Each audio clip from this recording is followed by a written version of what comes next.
Jaden Bell. Tyler Clementi. Amanda Todd. These are just a few young people who have committed suicide due to bullying and public humiliation. How many of you have heard of Amanda Todd? She was 13 when she was pressured into sending nudes. She was 14 when she was blackmailed into sending these nudes again. And she was bullied so much about it that she had to switch schools an endless amount of times.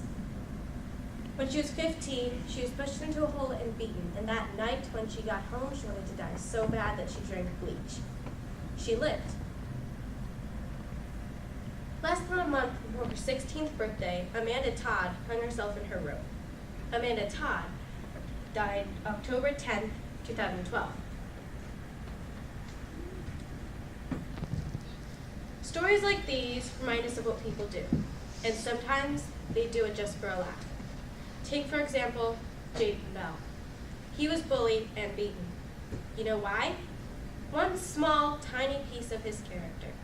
He was bullied like this just because he was gay.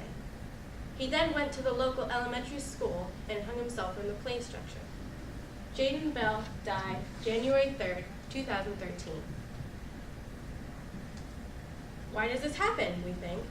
It's because of us. We stand by and watch these stories flash on blue screens safely in our homes, and all the while these things are happening every second of every day. And do we do things about it? Sometimes. There's the Tyler Clementi Foundation. There are suicide hotlines. The point is, things like this exist. And sometimes it's all around us. And the sad thing is, we hardly know it. Some people seem to think that the way you look or dress is what makes up your character. It doesn't matter if you're small or tall or thin or large. Why do your looks identify with your personality? While we're being told what we are, we're also being asked what we want to be. As a small child, they ask us what we want to be, and if they think it's stupid, they make us do something else, because they would rather have us for the masquerade that we're putting up rather than putting ourselves out there as ourselves, by ourselves. They push your personality into a little box and design you to think what they want you to be. Like a toy robot that they can throw this way and that, so that you never know where you're going to end up next. They say sticks and stones can break your bones, but words can never hurt you. Who made that up? Because I would like to go up to them and show them every single picture, every single story of people who had to endure being called names day after terrible day, yearning for the bell to ring so they could go home or find a knife to cut into their skin like pieces of reusable paper. These are the suicide statistics of this year.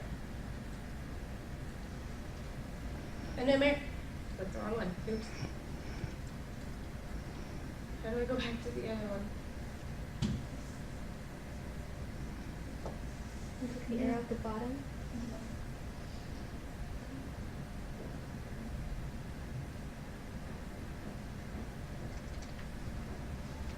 An American dies of suicide every 12.95 minutes. More than 1.5 million lives are annually lost to suicide. Over 40,000 Americans die by suicide every year. Suicide is the 10th leading cause for death. When we are hurt, our first instinct is to hide or try to slip away unnoticed. But if we do this, we will slowly think of ourselves as nothing. And as we do this, we do deteriorate into nothingness so much that we want to let go of the cliff. And once you do, it's very hard for us to climb back up. Some of us, unfortunately, never do. But if you join things like the Tyler Clementi Foundation, or suicide hotlines, or the crisis text line, we can save hundreds of lives. Don't give up. There are too many others counting on you to survive.